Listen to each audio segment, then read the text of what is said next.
Hello, അപ്പോൾ ഞാൻ എൻ്റെ യൂട്യൂബ് ചാനലും കാര്യങ്ങളൊക്കെ വീണ്ടും റീസ്റ്റാർട്ട് ചെയ്ത് വന്നിരിക്കുകയാണ്. അപ്പോൾ ആദ്യം തന്നെ നമുക്ക് അമ്പലത്തിൽ പോകുന്നൊരു വ്ളോഗാവാം. ഞാൻ ഗുരുവായൂർ അമ്പലത്തിൽ പോവുകയാണ്. ഞാനും എൻ്റെ രണ്ട് ഫ്രണ്ട്സും കൂടിയിട്ടാണ് അമ്പലത്തിൽ പോകുന്നത്. അതിനുശേഷം ഞങ്ങൾക്ക് കുറേ പർച്ചേസിങ് കാര്യങ്ങളൊക്കെ ഉണ്ട്. അപ്പോൾ ആദ്യം തന്നെ അമ്പലത്തിൽ പോയിട്ട് അങ്ങോട്ട് തുടങ്ങാമെന്ന് വിചാരിച്ചു. അപ്പോൾ ഇതാണ് എൻ്റെ ഫ്രണ്ട് ആര്യച്ചി, എൻ്റെ കൂടെ പഠിക്കുന്നതാണ്. പിന്നെ അച്ചു ഉണ്ടായിരുന്നു. അങ്ങനെ ഞങ്ങൾ 3 പേരും കൂടിയിട്ട് അമ്പലത്തിൽ പോയി, ഗുരുവായൂർ അമ്പലത്തിൽ പോയി തൊഴുതു. ആദ്യം ക്ലോക്ക് റൂമിൽ പോയിട്ട് നമ്മളെ ബാഗും കാര്യങ്ങളൊക്കെ അവിടെ വെച്ച് ഉള്ളിൽ കയറി തൊഴുകയാണ് ചെയ്തത്.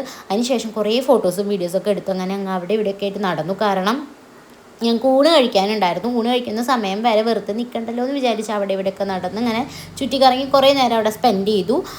പിന്നെ ആര്യേച്ചി അധികം വീഡിയോസിലും ഫോട്ടോസിലും ഒന്നും വരില്ല കേട്ടോ. പിന്നെ ഞാൻ അവിടെ ഇങ്ങനെ വീഡിയോസും ഫോട്ടോസൊക്കെ എടുത്ത് നിൽക്കണം കണ്ടപ്പോൾ ഒരു കുട്ടീനെ കണ്ടു. ആൾ ഇങ്ങനെ ഭയങ്കര പോസിങ് ആയിരുന്നു. അതിനുശേഷം ഞാൻ അമ്മാമ്മയുടെ അടുത്ത് പോയി. അമ്മാമ്മയുടെ അടുത്ത് പോയപ്പോൾ അമ്മാമ്മ എനിക്ക് ട്രിപ്പിന് പോകാനുള്ള പോക്കറ്റ് മണി തന്നു കേട്ടോ. അങ്ങനെ ആളെ ഓസിയൊക്കെ അടിച്ച് ഞാൻ തിരിച്ച് വന്ന് നേരെ പ്രിയങ്കയിലേക്ക് പോയി. ഗുരുവായൂരുള്ളൊരു ഫാൻസി ഷോപ്പാണ് പ്രിയങ്ക. അവിടെ കുറേ സാധനങ്ങളുണ്ട്. അങ്ങനെ കുറേ പർച്ചേസിങ് കാര്യങ്ങളൊക്കെ കഴിഞ്ഞ് നേരെ ചാവക്കാടുള്ള സ്റ്റുഡിയോയിൽ പോയി. അവിടുന്ന് കുറേ ഡ്രസ്സും കാര്യങ്ങളൊക്കെ എടുക്കാനുണ്ടായിരുന്നു. അവിടെ ഇപ്പോൾ നല്ല സെയിൽ നടക്കുന്നുണ്ട്. അതിൻ്റെ ഉള്ളിൽ കയറിയെങ്കിൽ എനിക്ക് വീഡിയോസൊന്നും എടുക്കാനായിട്ട് പറ്റിയില്ല. അതിനുശേഷം അച്ചു വീട്ടിൽ പോയി. ഞാനും ചേച്ചിയും കൂടി കുന്നോളത്ത് പോയി അവിൽ പ്രോയിൽ പോയിട്ട് അവിൽ മിൽക്ക് കഴിച്ചു.